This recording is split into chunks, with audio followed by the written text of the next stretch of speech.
ଆସନ୍ତୁ ଆଜିର ଧ୍ୟାନ ନିମନ୍ତେ ପବିତ୍ର ଧର୍ମଶାସ୍ତ୍ରରୁ ଏକ ବାକ୍ୟ ଅଧ୍ୟୟନ କରିବା, ଯାହା ଆପଣମାନେ ପାଇପାରିବେ ଜହନ ଲିଖିତ ସୁସମାଚାର ତାର 3 ଅଧ୍ୟାୟ 16 ପଦ। ଏହି ବାକ୍ୟଟି ଆମମାନଙ୍କର ଅତି ଜଣାଶୁଣା ବାକ୍ୟ ଅଟେ। ମୁଁ ପାଠ କରୁଛି, ଆପଣମାନେ ଧ୍ୟାନର ସହକାରେ ଶୁଣିବେ।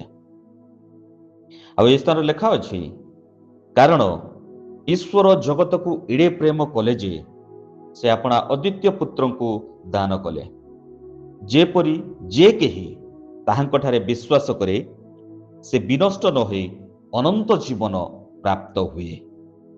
ପ୍ରଭୁ ଏହି ପଠିତ ବାକ୍ୟ ଶ୍ରବଣ କରିବାରେ ଏବଂ ବୁଝିବାରେ ଆମ ପ୍ରତ୍ୟେକଙ୍କୁ ଆଶୀର୍ବାଦ କରନ୍ତୁ। ଆମେନ୍। ଏହି ବାକ୍ୟଟି ଆମ ପ୍ରତ୍ୟେକଙ୍କର ମୁଖସ୍ଥ ପଦ ଅଟେ। ଆମମାନେ ପ୍ରତ୍ୟେକ ଏହି ବାକ୍ୟ ଉପରେ ପ୍ରାଞ୍ଜଳ ଭାବରେ ଆମମାନେ ଅନେକଙ୍କ ଠାରୁ ଶିକ୍ଷା ଗ୍ରହଣ କରିଛୁ। କିନ୍ତୁ ଏହି ସ୍ଥାନରେ ଆମେ ଦେଖିବାକୁ ପାଉଛୁ, ବାକ୍ୟ ଆରମ୍ଭରୁ ଗୋଟିଏ ବାକ୍ୟ ଲେଖାଯାଏ, ଗୋଟିଏ ପଦ ଅଛି ଯାହାକି କାରଣ, ଯାହା ପୂର୍ବବର୍ତ୍ତୀ ଘଟଣା ଏବଂ ପରବର୍ତ୍ତୀ ମହାନ ସତ୍ୟତା ମଧ୍ୟରେ ଏକ ଗଭୀର ସମ୍ପର୍କ ସ୍ଥାପନ କରେ। ତେବେ ଆଜି ଆମ୍ଭେମାନେ ଏହି କାରଣ ଉପରେ ଟିକେ ବିଶ୍ଳେଷଣ କରିବା।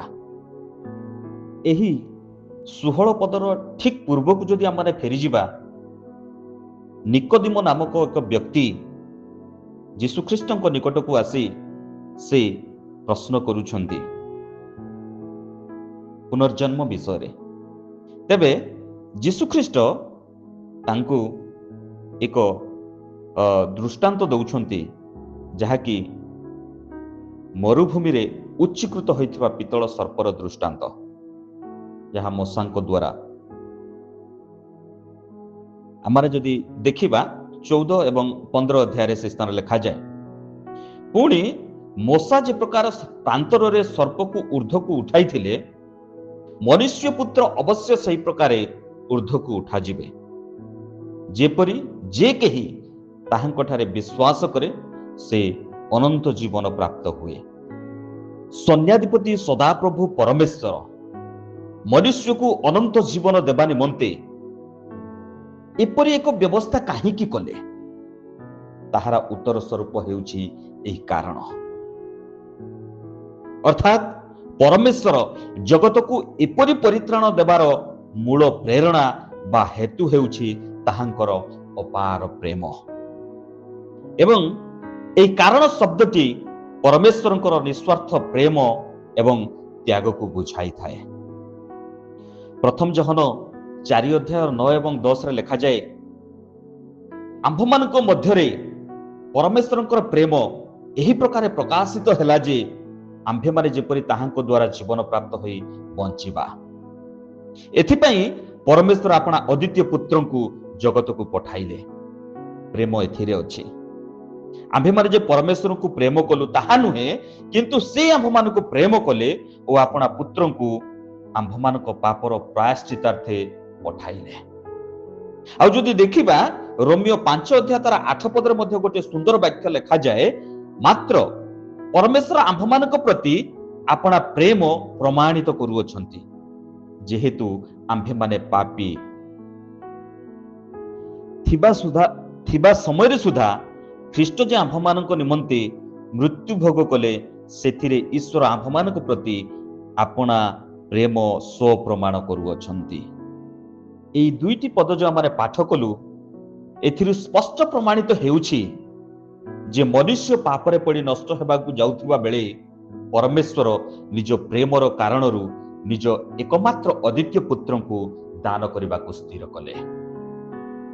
ଏହି ବାକ୍ୟରେ କାରଣ ଶବ୍ଦଟି କେବଳ ଏକ ସଂଯୋଜକ ପଦ ନୁହେଁ, ବରଂ ଏହା ସମଗ୍ର ମାନବ ଜାତିର ଇତିହାସ ଏବଂ ପରମେଶ୍ୱରଙ୍କର ମୁକ୍ତି ଯୋଜନାର ମୂଳ ଭିତ୍ତିଭୂମି ଅଟେ।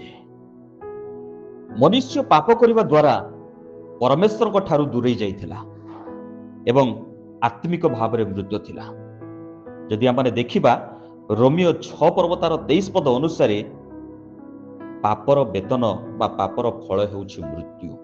ଆଉ ଯେତେବେଳେ ମନୁଷ୍ୟ ନିଜର କର୍ମ ଦ୍ୱାରା ନିଜକୁ ରକ୍ଷା କରିବାକୁ ଅସମର୍ଥ ଥିଲା, ଏବଂ ବିନାଶ ଆଡ଼କୁ ଯାଉଥିଲା, ଠିକ୍ ସେତେବେଳେ ପରମେଶ୍ୱରଙ୍କର ନ୍ୟାୟ ବିଚାର ଏବଂ ମନୁଷ୍ୟ ମଧ୍ୟରେ ତାହାଙ୍କର ଅପାର ପ୍ରେମ ପ୍ରତିବନ୍ଧକ ହୋଇ ଠିଆ ହେଲା। ସେହି ପ୍ରେମ ହିଁ ପାପୀକୁ ଦଣ୍ଡ ଦେବା ବଦଳରେ ତାକୁ ରକ୍ଷା କରିବାର କାରଣ ପାଲଟିଗଲା।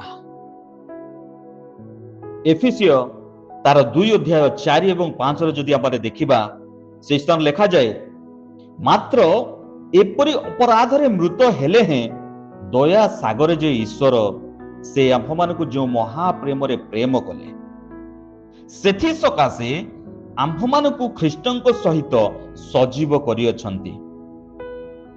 ଅନୁଗ୍ରହରେ ତୁମ୍ଭେମାନେ ପରିତ୍ରାଣ ପାଇଅଛ।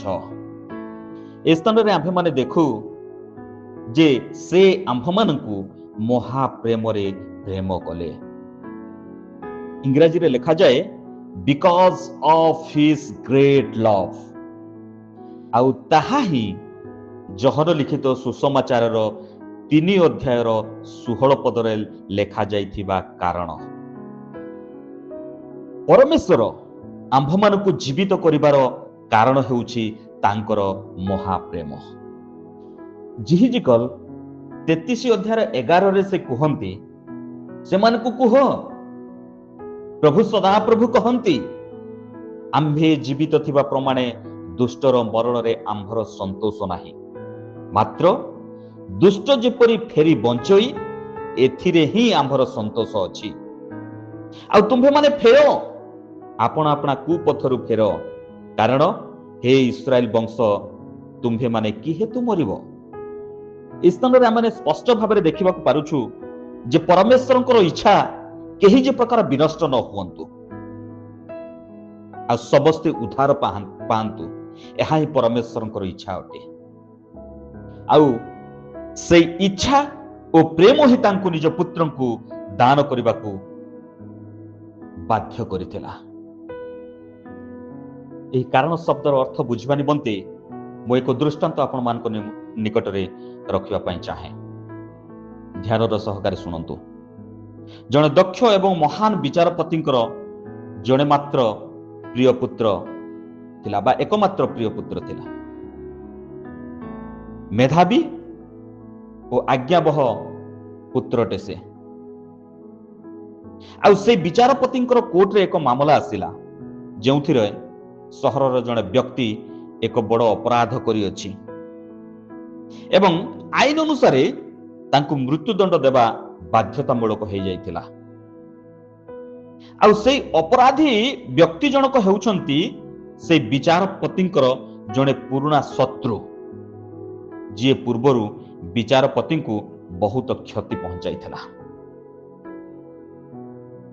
ଆଇନ ଏବଂ ନ୍ୟାୟ ଅନୁସାରେ ବିଚାରପତି ସେ ଅପରାଧୀକୁ ଫାଶୀ ଦଣ୍ଡାଦେଶ ଶୁଣାଇ ପାରିଥାନ୍ତେ ଏବଂ ତାହା ସମ୍ପୂର୍ଣ୍ଣ ନ୍ୟାୟସଙ୍ଗତ ହୋଇଥାନ୍ତା। କିନ୍ତୁ ସେଇ ବିଚାରପତିଙ୍କ ହୃଦୟରେ ଅପରାଧୀ ପ୍ରତି ଏପରି ଏକ କରୁଣା ଏବଂ ପ୍ରେମ ଥିଲା ଯେ ସେ ଦେଖିଲେ ଯଦି ବ୍ୟକ୍ତି ଜଣକୁ ଦଣ୍ଡ ଦିଆଯାଏ ତେବେ ସେ ଚିରକାଳ ପାଇଁ ନଷ୍ଟ ପାଇଯିବ। ଏହାପରେ ବିଚାରପତି ଜଣକ ଏକ ଅଦ୍ଭୁତପୂର୍ବ ନିଷ୍ପତ୍ତି ନେଲେ। ସେ ନିଜର ସିଂହାସନରୁ ତଳକୁ ଓହ୍ଲାଇ ଆସିଲେ, ନିଜର ସେଇ ଏକମାତ୍ର ପ୍ରିୟ ପୁତ୍ରଙ୍କୁ ଆଗକୁ ଆଣିଲେ ଏବଂ କହିଲେ, ଏହି ଅପରାଧୀର ସମସ୍ତ ଦୋଷ ମୁଁ ମୋର ନିଜ ମୁଣ୍ଡକୁ ନେଉଛି ଏବଂ ମୋର ଏହି ନିର୍ଦ୍ଦୋଷ ପୁତ୍ରକୁ ଏହାର ସ୍ଥାନରେ ଦଣ୍ଡ ଭୋଗ କରିବା ପାଇଁ ସମର୍ପଣ କରୁଛି। ଏଠାରେ ପ୍ରଶ୍ନ ଉଠେ, ଜଣେ ବିଚାରପତି କାହିଁକି ନିଜର ଏକମାତ୍ର ନିର୍ଦ୍ଦୋଷ ପୁତ୍ରକୁ ଏପରି ଏକ ବଳିଦାନ ଦେଲେ? ଆଉ ତାର ଏକମାତ୍ର ଉତ୍ତର ହେଉଛି କାରଣ। ସେ ସେହି ଅପରାଧୀକୁ ଏତେ ଗଭୀର ଭାବରେ ପ୍ରେମ କରୁଥିଲେ ଯେ ସେ ତାକୁ ମୃତ୍ୟୁରୁ ରକ୍ଷା କରିବାକୁ ଚାହୁଁଥିଲେ। ଆଉ ଏହି କାରଣ ଶବ୍ଦଟି ପରମେଶ୍ୱରଙ୍କର ନିଃସ୍ୱାର୍ଥପର ପ୍ରେମ ବା ଯାହାକୁ କୁହାଯାଏ ଆଗାପେ ଲଭ୍। ଆଉ ତାର ପ୍ରମାଣ ମନୁଷ୍ୟ ପାପୀ ଥିଲେ ମଧ୍ୟ ପରମେଶ୍ୱର ତାକୁ ଘୃଣା ନ କରି ତାର ପ୍ରାଣକୁ ରକ୍ଷା କରିବା ପାଇଁ ନିଜର ସର୍ବଶ୍ରେଷ୍ଠ ଏବଂ ପ୍ରିୟତମ ପୁତ୍ର ପ୍ରଭୁ ଯୀଶୁ ଖ୍ରୀଷ୍ଟଙ୍କୁ ଦାନ କରିବାକୁ ପଛାଇଲେ ନାହିଁ। ଆଉ এই ଗୋଟିଏ କାରଣ ଶବ୍ଦ ମଧ୍ୟରେ ସମଗ୍ର ମାନବ ଜାତିର ମୁକ୍ତି, କରୁଣା ଏବଂ ସୁସମାଚାରର ମୂଳ ରହସ୍ୟ ଲୁଚି ରହିଛି।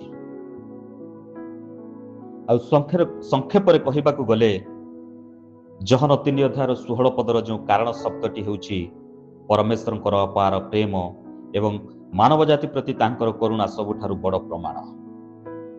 ଏହା ଆମ୍ଭମାନଙ୍କୁ ଏକଥା ସ୍ମରଣ କରାଏ ଯେ ମନୁଷ୍ୟ ଯେତେବେଳେ ପାପ ଏବଂ ବିନାଶର ଅନ୍ଧକାର ଭିତରେ ଥିଲା, ଠିକ୍ ସେତେବେଳେ ପରମେଶ୍ୱରଙ୍କର ନିସ୍ୱାର୍ଥପର ପ୍ରେମ ହିଁ ତାଙ୍କୁ ନିଜର ଅଦ୍ୱିତୀୟ ପୁତ୍ରଙ୍କୁ ଦାନ କରିବାକୁ ବାଧ୍ୟ କରିଥିଲା। ତେଣୁ ଏହି ଗୋଟିଏ ମାତ୍ର ଶବ୍ଦ ଆମକୁ ଏହି ଶିକ୍ଷା ଦିଏ ଯେ ପରମେଶ୍ୱରଙ୍କ ଦୃଷ୍ଟିରେ ଆମ୍ଭେ ପ୍ରତ୍ୟେକ ଅତ୍ୟନ୍ତ ମୂଲ୍ୟବାନ ଏବଂ ତାଙ୍କର ପ୍ରେମର କୌଣସି ସୀମା ନାହିଁ। ପ୍ରଭୁ ଏହି ଶିକ୍ଷା ଦେଇ ଆମ ପ୍ରତ୍ୟେକଙ୍କୁ ଆଶୀର୍ବାଦ କରନ୍ତୁ। ଆମେନ୍।